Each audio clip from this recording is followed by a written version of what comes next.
Magnolia City, Bayou City, Space City. Houston's had a lot of names over the years, but my personal favorite, and likely the longest, is one of its oldest, the place where 17 railroads meet the sea.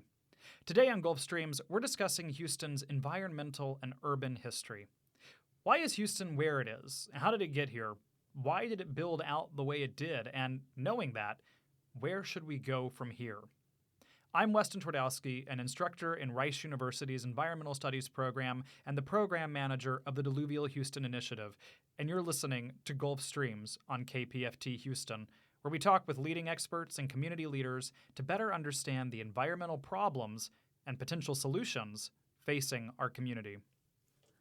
Today we have a special conversation for you. I'm joined in the studio by Bryson Kisner, a PhD candidate who studies environmental history at Rice University, and additionally, two outstanding student researchers, Jadyn Bray-Boyce and Siena Yiin, are joining us for a roundtable discussion on environmental and urban history around Houston and what's going on. Bryson, Jadyn, Siena, welcome. Nice to be here. Hi. Great. All right. So just to start us off here, Bryson, tell us a little bit about, let's go back to the very beginning. Why is Houston here? Why is there a city where it is? The most important thing to know about Houston as a place is that it is an accident, more or less, especially as we think of it as a city, a modern, big, urban, commercial metropolis. Houston was never really meant to be this. The people who lay out the plans for Houston in the late 1830s, right after Texas had left Mexico, were a bunch of boosters. They had the idea of building a city as a way for them to make money off of selling land to people. And if you look at the original advertisement from these boosters, who are all sitting cozy in New York and other East Coast cities, by the way, that is very important to know, they advertise, oh, yes, move to Houston, buy land here, we're building a town. It's so good. The water is so clean. The air is so fresh. You don't need to worry about mosquitoes or poisonous reptiles or anything. This is the best place on earth for a city. And then they managed to convince people that was a fact. And then they named the city Houston because they think that maybe Sam Houston, who was the president of Texas at the time, would like to have his ego stroked and move the capital of their little upstart pseudo-republic to the city. And Houston is like, great, let's move the capital there. And then people begin moving to Houston, and they realize that it is a swamp that is infested with mosquitoes, and they think, no. And then they move the capital to Austin later on. But it's this original land booster thing accidentally starts a town that people actually stay in, and then it's simply cheap. It is a cheap place to be near other more important places, primarily Galveston. It is a suburb of Galveston. Hang on. So let's go back for a second, because you've said boosters in New York. Mm-hmm. You mean the Allen brothers, right? We're talking Allen Parkway. Brothers we're talking, yes. Okay. Their name is all over the city for that reason. Exactly. They so have we have this... the Allen brothers come in, buy up some land, and then let's bring people into it and do a little bit of a Greenland false advertising thing. Exactly. And this is a big thing in Texas at the time, where you have these land companies of New England speculators who are buying land that they have never seen before and then reselling that land mostly to lower middle class white Southerners from places like Georgia, Tennessee, Louisiana that weren't doing too well economically in the southern U.S. These were people that had been hit really hard in a depression a few years prior. When are we talking specifically? Early 1830s to mid 1830s. There's some economic instability in the U.S. tied primarily to very, very fluctuating cotton prices. Okay. So these people are economically ripped off. A lot of banks take their land. They come to Texas looking for a fresh start. And these speculators say, hey, we can make money off of selling land to these people. First, when Texas is part of Mexico, and then when Texas has kind of left Mexico, even though Mexico says you really haven't left us. But they continue to make money off of these people who are coming in, and they see a lot of areas that are really good, cheap farmland. That's the real key, is that Texas has a lot of farmland, and not a lot of it is being used for farming. What's it being used for? Depends on where. Okay. So you have a small Spanish-speaking population in Texas. Mostly they're in what is now the San Antonio, Victoria area. And then you have another small Spanish-speaking population in East Texas around the town of Nacogdoches. Okay. That's 5,000 people at most, though.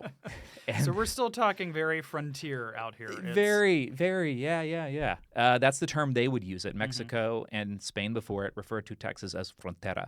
Okay. And that doesn't mean frontier the way that you might think of it in like a John Wayne Western sense, where the land is being like actively contested between political bodies.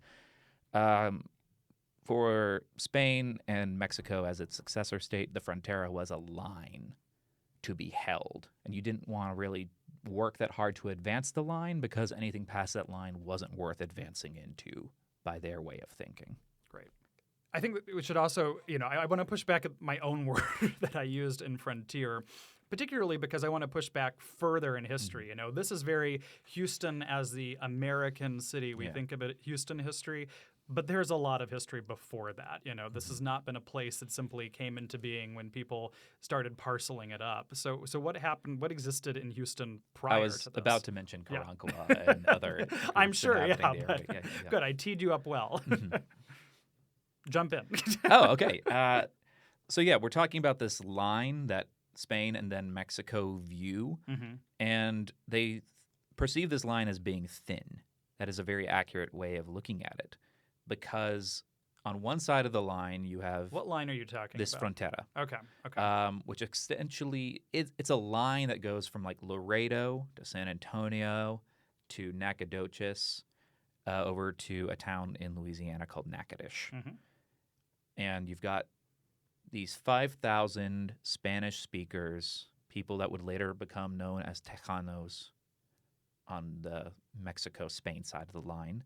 And you have very politically independent indigenous polities, primarily the Comanche and the Wichita, who by the early 1800s are in a pretty tight alliance and relatively hostile to Spain and then hostile to Mexico on the other side of the line. But those 5,000 Tejanos are not enough to hold the line. So Mexico looks at who else is behind the line. Indigenous communities that are inhabiting the area. For the Houston-Galveston Bay area, by the early 1800s, this is Carancua-speaking communities, which are relatively politically connected to each other, south of what we now think of as like downtown Houston, all the way up to Galveston Island, and then further south along the coast. And the Carancua are often given a horrible reputation. Your middle school Texas history books will say, oh, they were cannibals. There's so little evidence for anything beyond rare ritual cannibalism, if that. Well, this is kind of the classic trap of the white man's history of Native peoples, right? Yeah. Because what white man's history of Native peoples in this area is either there was no one here and they didn't exist, or it's, oh, no, there were people here, but they were terrible and they ate each other. Well, and there's no in-between. Well, the thing with the Carancua is the Spaniards and the French speakers in Louisiana don't encounter them first. They encounter people that are actively fighting the Carancua who are also indigenous first. And those other people are like, we hate them, so you should hate them too. And the Spanish are later on all too happy to keep hating the Carancua for their own geopolitical reason. I think the best thing that tells you who the Carancua were and are as a people, because there are still Carancua people in Texas. They're organized out of Corpus Christi nowadays. Oh, there's a major tribal presence, and there's actually quite a growing presence in Houston as well of people who are reclaiming that identity. Yeah, exactly. Well, the name Carancua means... And it's not a word that the Carancua use for themselves. It is a name applied to them by a different indigenous group. It means people who love dogs, if I'm not mistaken. That describes them pretty well. They were known for having these great, big, fluffy, kind of husky-looking dogs that they had bred and were distinctive to their culture. And they were known for loving these dogs. And that tells you a lot about who the Carancua were and are as people. North of Carancua territory, but still in what we now think of as Houston, you have communities that belong to a cultural body that we now recognize as the Arequipa Ishak Nation, primarily the Bidai Division and other Western, or in their terminology, Sunset divisions of the Arequipa Ishak. And then you have smaller populations, probably still in the 1800s, that are speaking languages that are related to either through common ancestry or intermingling with Siena or Coahuilteco. And these communities, again, they still exist in Texas in some way, shape, or form. There's at least 2 bodies that are organized as modern iterations of the Coahuilteco peoples. Okay. And the Sana, it's a little less clear, but it's pretty clear that at least some Sana speakers later integrate into the Tonkawa Nation. And there are still Tonkawa people in Texas, and most Tonkawa people now live in Oklahoma because they were forced out of Texas. So yeah, the area we now think of as Houston, it's behind Mexico's frontera line, but it's inhabited by people, and these people have been here for thousands of years. They just don't have any interest in being Mexican citizens and taking up a way of life that Mexico views as being socially and economically productive. And there's not that many of them by Mexico standards to begin with. So Mexico's like, okay, if we can't take these people and use them to hold the line against the Comanche and the Wichita, who are we going to get? And it would be really good if the people we get to do that can make us money. And they look at the southern U.S. They look at Georgia, Alabama, Louisiana, places that are making money. And they say, okay, let's team up with some American speculators and businessmen to populate what will become Houston, what will become the rest of East Texas and South Central Texas, with people from the U.S.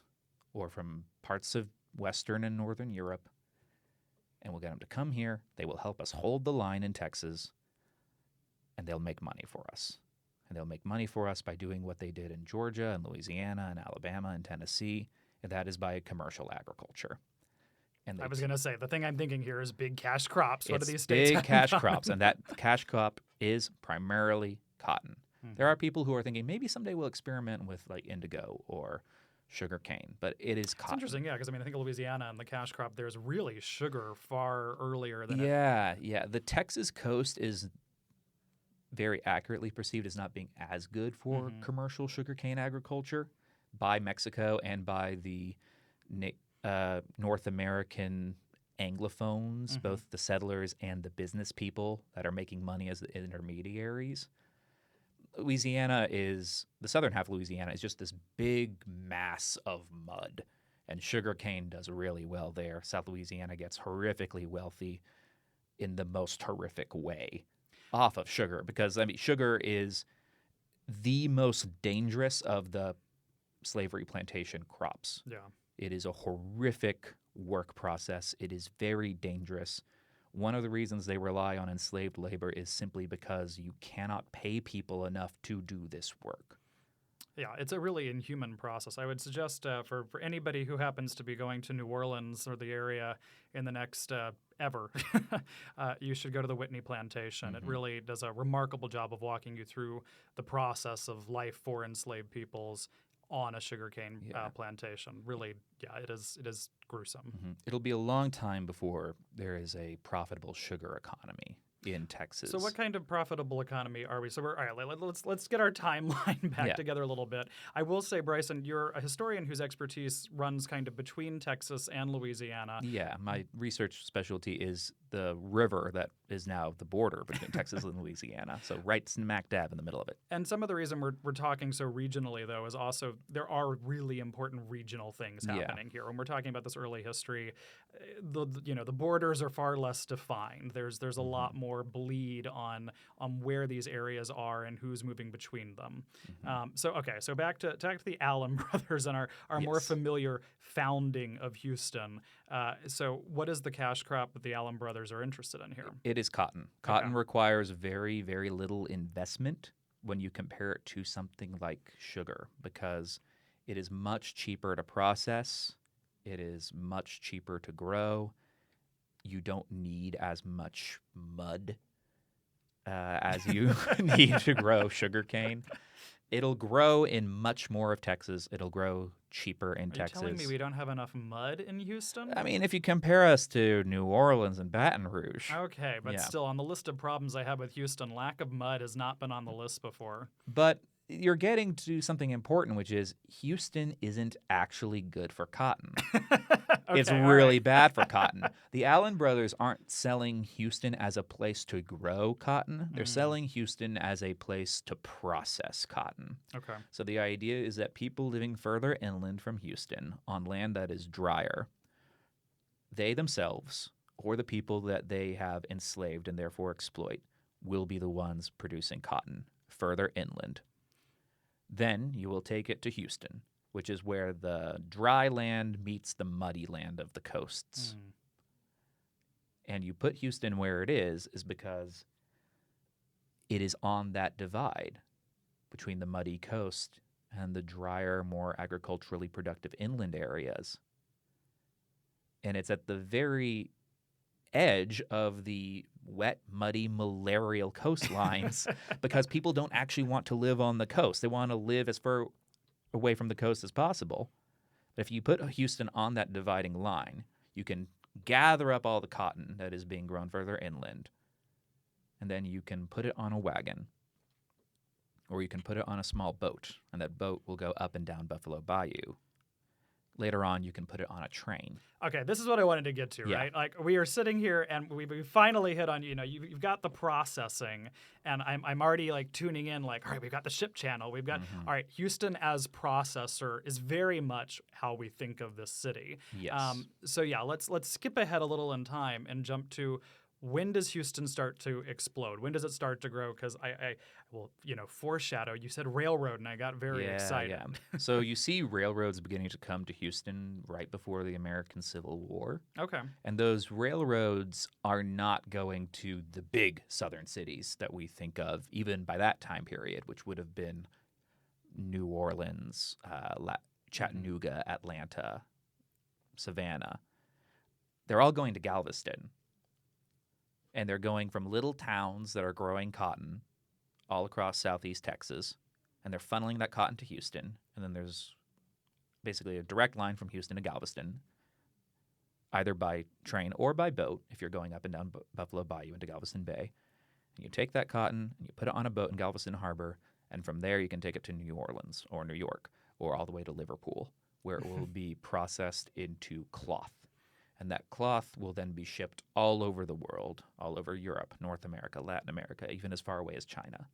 And it will be sold for clothing. And this mid-19th century period is when we're talking about Galveston's heyday, right? This is the Yes. immigration capital, Galveston days. This is the export capital, Galveston days. It is the city of Texas. Yeah. Far and away. Houston is a dinky little railroad depot suburb of Galveston. When does that change? That begins to see hints of change after the American Civil War. You get railroad lines that are going from Houston to New Orleans by that time.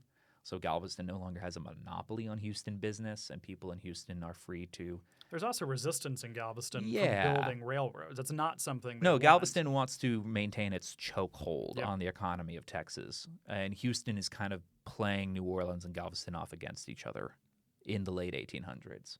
What really changes, though, and if you know Texas history, you might be familiar with the story, is that Galveston get hit by a horrific hurricane in 1900. Thousands of people die, and there's varying estimates, and they range anywhere from 5,000 to 12,000 people die. Still widely considered the most deadly natural disaster in U.S. history. Most certainly, yeah. And it's so horrific because if you've never seen Galveston before, it is basically a big sandbar. No point on that island is very high. And this hurricane is putting forward like 20 feet storm surges. The island ceases to be an island for quite a while. It is just seafloor during and after this hurricane. And with Galveston so devastated, people need to move. And the businesses that these people run and work for need to move. So where do they go? They go to the most important of Galveston's little dinky railroad depot suburbs. And that is Houston. Now, they see Houston as having a lot of potential because not only are all these railroads that are connecting Houston to real ports like Galveston or New Orleans, but Houston is, again, it's on the line between the muddy coast and the dry inland, and It's at the point where that line hits Buffalo Bayou. And Buffalo Bayou goes into Galveston Bay and then out into the Gulf of Mexico. And Houston is as far up along Buffalo Bayou as you can basically take a boat that is going to be able to handle Galveston Bay. That isn't just a raft or a little tiny canoe thing.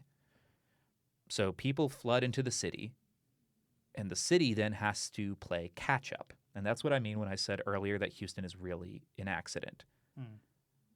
Houston does not anticipate the hurricane. No one anticipates the hurricane. That's part of the problem. No one anticipated the hurricane, and a horrific number of people die. But Houston does not anticipate becoming what Galveston had been. And because of that, land in Houston is very, very, very cheap. It gets more expensive because there's more demand for it, but it's still horrifically cheap compared to Galveston or New Orleans land prices. So businesses and people that can afford to own their own property as private residences, they gobble up significant swaths of land because it is to them very cheap. And the metropolitan buildup of the city begins to take on what is probably still Houston's most defining characteristic, and that is sprawl. The other thing with the hurricane is it comes right around the time that people are beginning to find oil in areas north and east of Houston. So the hurricane forces the export business of cotton and other cash crop things to Houston. City begins to boom. They begin finding oil in Texas. Houston's now the business center. The oil business comes to Houston on the footsteps of all that Galveston business. And it just reinforces a wave of humans coming to this city. What kind of era are we talking? This is the early 1900s, like 1900 to 1910, really. Yeah. So this is kind of the first Houston boom. Is that post-1900 era? Yeah, you could say that there were earlier booms, but they That's a stretch. pale. Yeah, it's a stretch. That's a stretch. Yeah, the earlier booms were like 20 Irish guys showed up to work the railroad Houston's going to depot. have a number of booms. I would argue really hard to point at one that's not substantially in the 20th century. Yes, I would concur. Yeah. But yeah, it's, again, all this growth is accident. It is someone finds oil near Beaumont and a hurricane levels Galveston, and the business needs to go somewhere. Houston is where most of the businesses already are.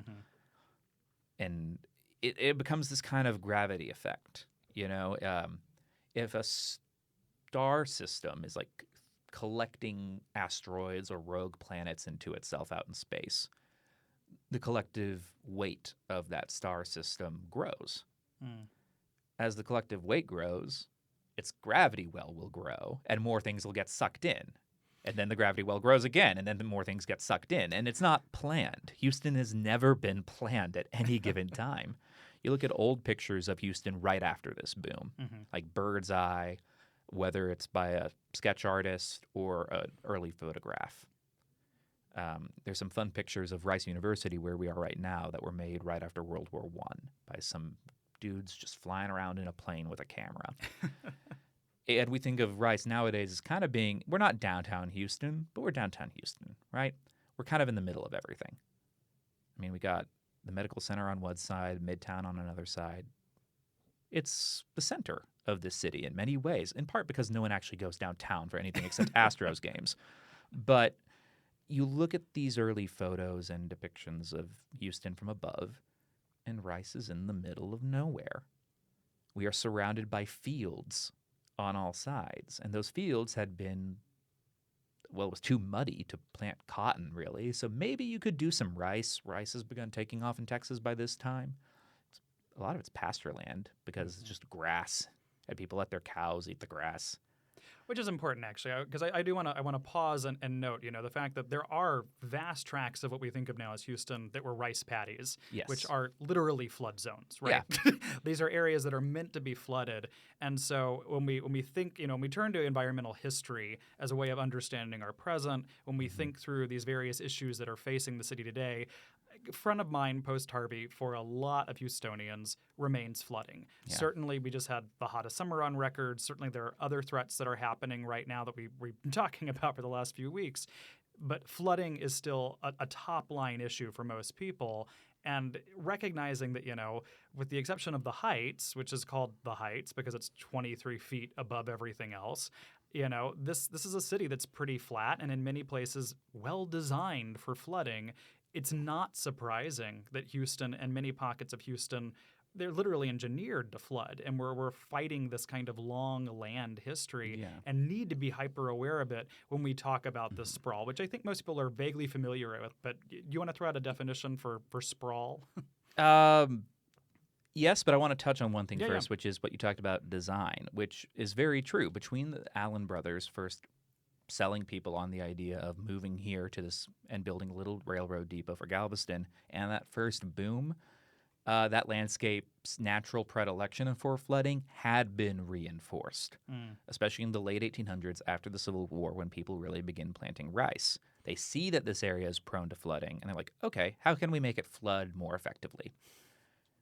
And that's how you make productive rice fields. You encourage flooding by rearranging the landscape a little bit.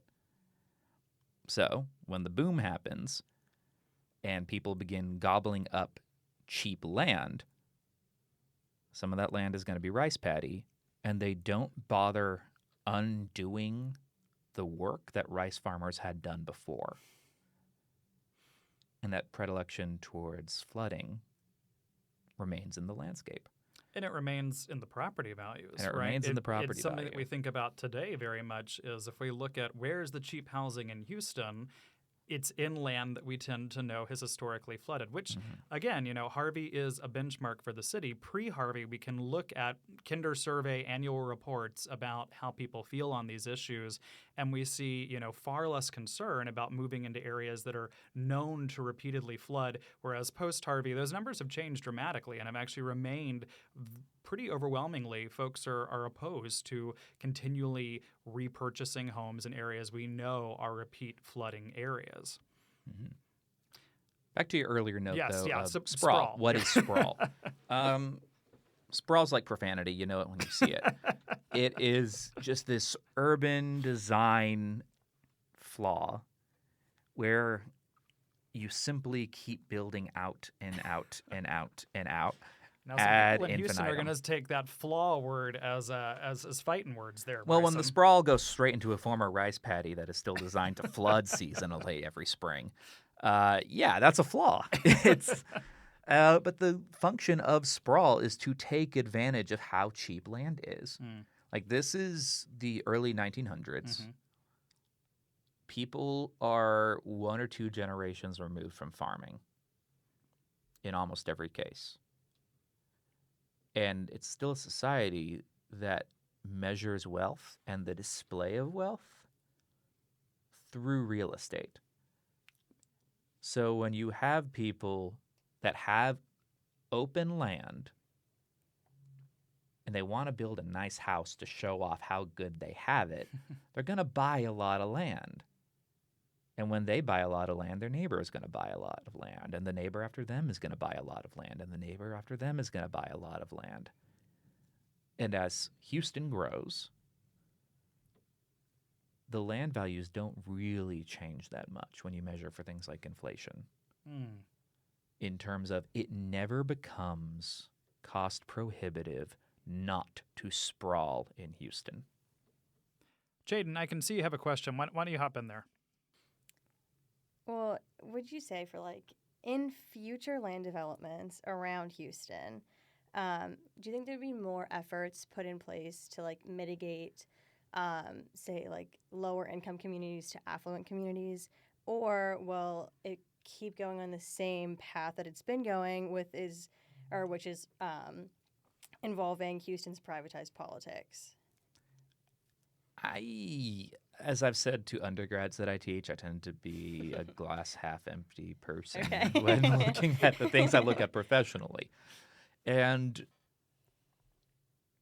what's been interesting about sprawl in more recent decades in Houston, and I'm not just limiting this to Houston, this is all over Texas. I'm from Austin originally, and it's all over the United States, where we're seeing that working against sprawl does not necessarily entail an urban design plan that is going to be financially accessible to people.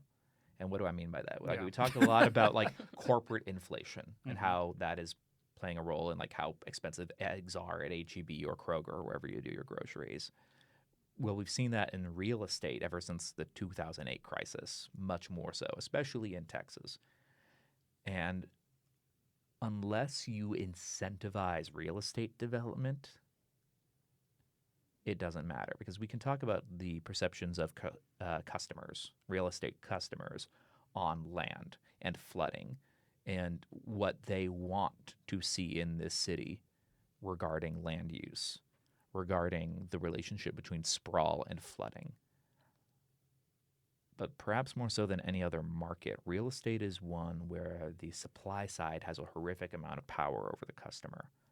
And if you look at what is being built in the central areas of Houston, at least, this is not affordable housing. Yes, it's housing that is being built up.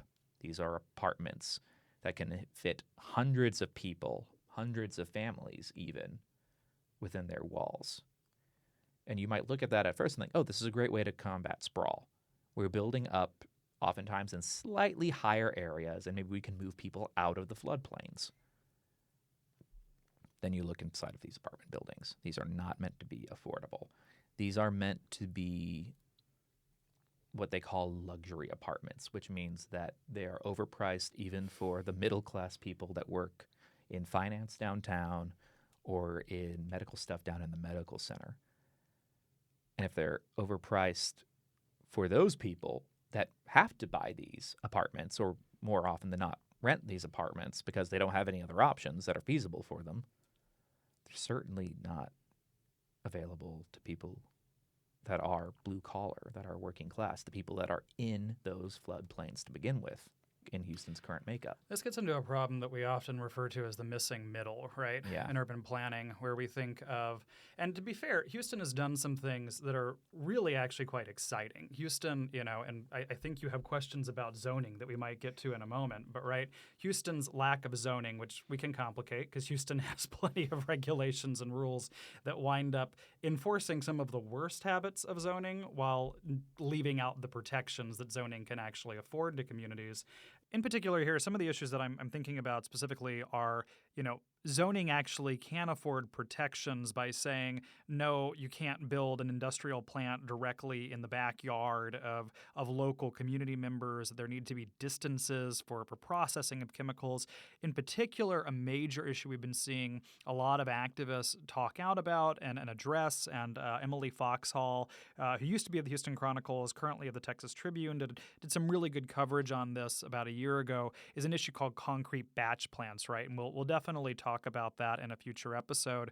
But the issue of, making concrete directly in neighborhood communities. And zoning could afford protections, and does in some other places, that prevent these kind of complexes being built directly into residential environments.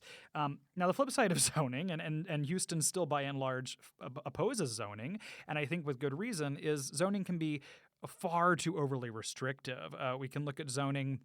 If we look at it around the U.S., we see overwhelmingly single-family zoning that gets put in places into major, especially East Coast cities, where suddenly we look at you can't afford to build anything, or you literally can't legally build anything other than single-family zones. And that's different from if we were to say, take an international example of Germany and turn our attention there for a minute, we see that actually small businesses are allowed, or even, major cities like Chicago and New York, you have storefront businesses and then apartments that live above it. So you can go to your barber, you can go to your corner shop, you can have all the kind of things you would need on your block.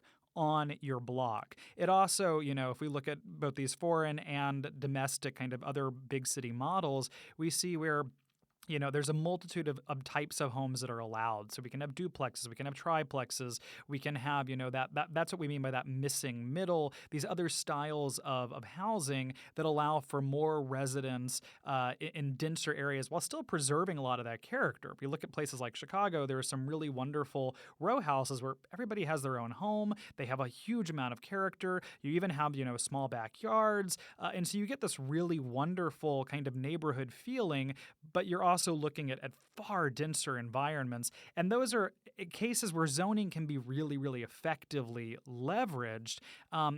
And so it's it's not a yes or a no. It's a good zoning can do really outstanding things for a community, and bad zoning can make it really impossible for cities to do what they need to do to function. And so I just want to draw attention to that. We wind up with with a lot of rules and regulations about what kind of places can be built, and it forces, to some degree, developers into only being able to build luxury units and making anything. There needs to be a laxing of certain policies and rules that allow for affordable housing to be incentivized, to be buildable within that urban core. But this also gets to the sprawl thing, right? Because in your question about, the wealthy impacting the least wealthy, Houston is becoming a kind of fascinating dichotomy as the urban core continues to densify, to get more expensive, to have more traction of people moving in, and the far, far outreaches of the Houston area, and now we're talking about Fort Bend, we're talking about Katy, Sugar Land, these areas that at one time in Houston's history it would have annexed, and it can't really do that anymore, and so they've moved further out. That land has remained, in most places, cheaper, and especially for larger properties. And so you have this kind of hollowing out of the middle, where if we look at Houston's actual population, this is something that demographers are really concerned about in Houston, we have an issue of the actual population of Houston proper is static or is decreasing. Not by a lot, by a few thousand people maybe, by not a massive margin, but it's this area outside that is expanding and booming, and that urban core that is really skyrocketing. And that's creating this kind of dual issue of a whole belt of the city that's going to be seeing a kind of not only densification, but also a lack of property return, other issues that we associate with that causes displacement, that causes lack of investment in these neighborhoods. And really, really critically, as we keep eating up all that land on the exterior, we keep eating into what you were talking about earlier with floodplains and flood protection zones. And so the impact of people moving out to Fort Bend and Sugar Land and areas that are eating up the prairie conservation areas, we wind up building entire neighborhoods that we know are in water retention areas. And neighborhoods found this out to really dire effect in Hurricane Harvey when we had whole areas flooded. And that problem's not going to go away if we just continue to eat up every part of the surrounding area of Houston. And it goes back to the half joke I made earlier about accidents. If Hurricane Harvey had happened in like 1910, 1915, when Houston has just had that first boom, would not have been that bad. The city is still tiny. It is a boom town, but it's still little compared to somewhere like New Orleans. But the problem is the accidental booms just keep coming. With every new major oil discovery, there's another boom. Whenever someone invents AC in the mid-1900s, there's another boom. Whenever we begin moving important military infrastructure here in terms of naval presence and air presence, there's another boom. When we move the space presence here, there's another boom. When we figure out how we can take oil from other parts of North America and South America and bring it into the Houston area and process it here, there's another boom. And every time there's a boom, Houston is caught flat-footed. And the whole sprawl thing continues again. And I want to say that's the important part, right? Like Houstonians listening are going to be like, yeah, we like the booms. We like economic growth. And there's an understandable reason for that. The problem is not Houston's success as a city. The problem is Houston's failure to account for its own success as a city. It's its failure and inability to learn to plan for how are we going to get people in and into safe areas in an area that is inherently along the bayous, in floodplain zones, not safe for homes to exist. Yeah, we've had, at this point, more than a century where every few decades there's a major boom. We should have gotten used to this by now, for lack of a better term. It's really remarkable. You can look through the population numbers of Houston over the 20th century, and it's really astounding to see almost every 3 decades at least doubling, and especially when it goes from like 10,000 to 40,000. But I mean, you're talking 600,000 people to like almost 2 million in a span of a few decades. It's really remarkable. Yeah, like so my family's on my mother's side, that is, has been in Houston for a while. I think my maternal grandmother moved here like 1931, 32, maybe 34 at the latest, moves to Houston at that point. It's a town, but it's not a real city yet, even by the standards of Texas, which is not an urban place. In my grandmother's lifetime, Houston goes from 50, 60,000 people to more than 1 million. It goes from a city that is certainly not in the top 10 cities in the country to being the 4th largest city in the country. That's one lifetime. When she was growing up, you could get on a car in downtown Houston, and it probably wouldn't take you 30 minutes to see a cow. And that's what it still was like when my mother was growing up in the suburb area that is now referred to as Spring or Spring Branch. Mm-hmm. And that's where my mother grew up. And right outside of that, there were cows when she was growing up. And now there's a whole second medical center out there, and BP's office buildings are out there, or they were out there. I think they might have, I don't know if they sold them off actually. But yeah, and there's not only another suburb past that, there's 3 or 4 other suburbs past that. My father grew up in Katy, and hearing about Katy in the 70s is not a real thing to me. Yeah. The idea of what he's describing in no way resembles what I can imagine Katy being, but it's remarkable. People in Houston in the 40s and 50s occasionally still saw wolves. It's a different planet, almost, it seems. And so I have to apologize here.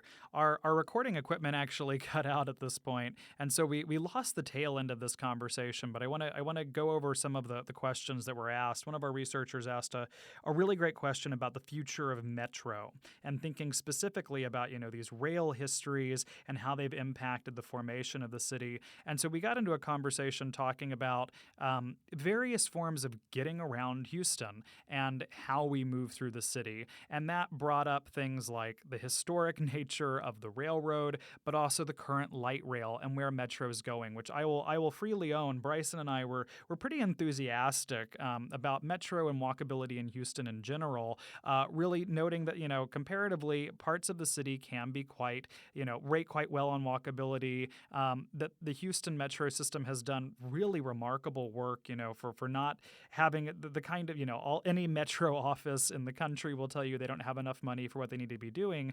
But the Metro office in Houston in particular has just a remarkably difficult task.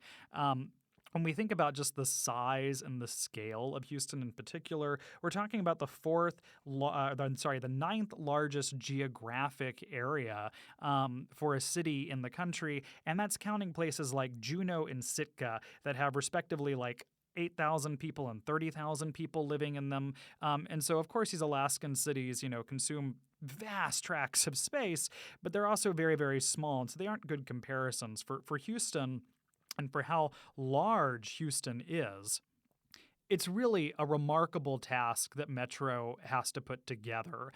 It's really quite incredible, and there's been remarkable work being done. A few years ago, there was a major overhaul of the bus network system that really improved rideability, that increased ride share.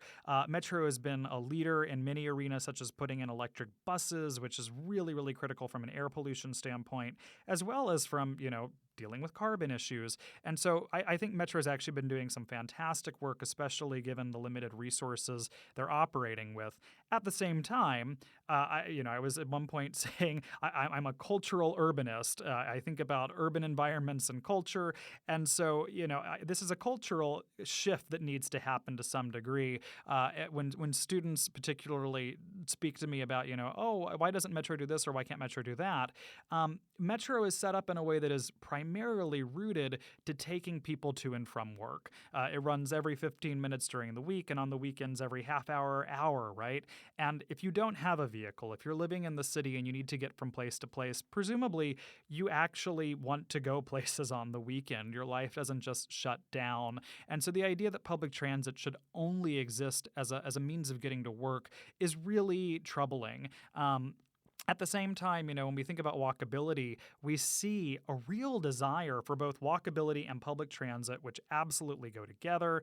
We see a real desire for these in Houston. Repeatedly, the Kinder Institute's annual survey has found that at least 50% of Houstons want to see a more walkable city. I would argue those are typically, people in these urban core environments where they can understand, walkability really matters. And we're going to actually have a segment from Siena in just a little bit focusing specifically on walkability, but as a part of a larger series of pieces about really thinking through urban futures in Houston. And we'll speak with some developers. We'll talk about, what does accessibility mean in Houston? And certainly that means transit. Certainly that means the ability to walk around and get to what you actually need to in your neighborhood. But it's also really important to remember accessibility in terms of things. One of the things we brought up was really centered around, what happens if you have a wheelchair or a stroller? And we've seen city across city, this kind of long impact the American Disabilities with Act. We found, what's called the curb cutout effect,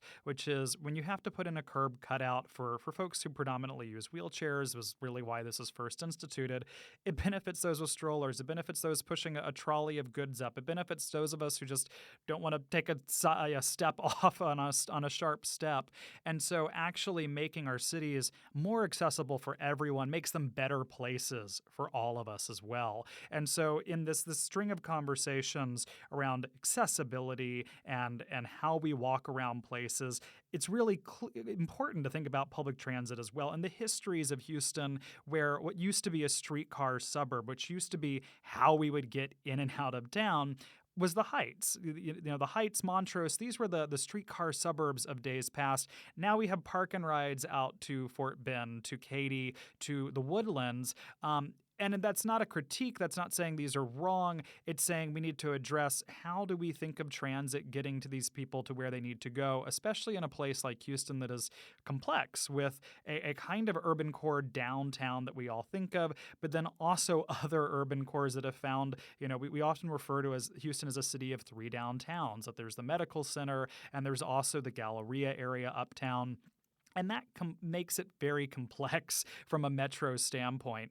All of this is to say, public transit is only going to continue to grow in importance in how we think about it. And it's something that's really, really critical when we consider how people move through a space, how they engage with a city, and how we consider that to be livable, especially as we recognize that, there are solutions to some of these climate problems, and electric cars are often pointed to. Certainly electric cars are better from a carbon perspective, are better from an air quality perspective than our traditional vehicles. At the same time, from a traffic perspective, 700 electric cars, even if they're all self-driving cars, are still 700 cars. And in these dense urban environments, that won't help with traffic. And so public transit not only is a cleaner way of moving through a space, but it's also really, really critical to work on the traffic congestion issues that we're really thinking about in Houston, because as we all know, especially in our post-pandemic reality, traffic is a real concern, and it's a real thing that continues to be thought out. One of our researchers brought up issues of, how different urban infrastructures impact how people move around and what communities are most impacted. And that's exactly right. As we look at, as urban historians, if we look at where highways go, where we have historically put infrastructure, not only are we talking about most of the time dividing brown and black communities by infrastructure, whether that's rail lines or whether that's highways, we're also talking really specifically about the long-term impacts that has on these communities. And so when we think of hard infrastructure, we can look at examples right now going on in the city where, affordable housing is being pushed out to make room for more interstates. And traffic is a real problem, and especially traffic from these far-flung suburbs. But the flip side is that comes at the expense of communities who are already living here in town, who have been living here for decades. And how to navigate that, at the end of the day, there's only so much highway that can get built. There's only so much that can be expanded. And we are going to have to think think very seriously about what public transit's role is in this space and how to build public transit that makes sense both for the urban core to improve walkability, to improve the ability to exist in Houston, especially with the expense of cars, as we continue to see that growing, as we see Gen Z being the least car enthusiastic culture in history, that more and more members of younger publics are really thinking they don't want a car, they don't even want a driver's license. Being able to get comfortably around this city in the urban sections is important, but it's also going to be critically important for those thriving suburbs who will continue to need ways to get easily in and out of the city and come into the city. And so we had, I apologize that we lost some of the recording footage there, but that was a little taste of some of the fascinating conversation we had around these ongoing questions around how we're thinking through public transit, what walkability means in that space, and what the future of Houston looks like. The good news is I am very excited to share that Siena will be bringing us pieces on this over the coming weeks so we can continue to have conversations, and we'll also be bringing on urban scholars and thinkers to continue to think about what does the urban design of our city mean from both an environmental standpoint but also a human standpoint, because as we've talked about, these are two linked things. Our environment and our impact on it is equally impacted by the way that it shapes who we are and where we live. Okay, so we are rapidly entering the end of our conversation. I just want to say such a big thank you to Bryson, Jadyn, and Siena for joining us today. I've thoroughly enjoyed this conversation with you, and I'm looking forward to revisiting it as we continue to think about Houston urbanisms and environmental history and the way that these things are interrelated and really shaping both where we live but also where we're moving as a city. So thank you all so much for being on. And so now we'll turn to Siena, who has a really great clip for us, all about thinking about walkability in Houston and at the start of a series of segments thinking about urban planning in Houston and the surrounding area.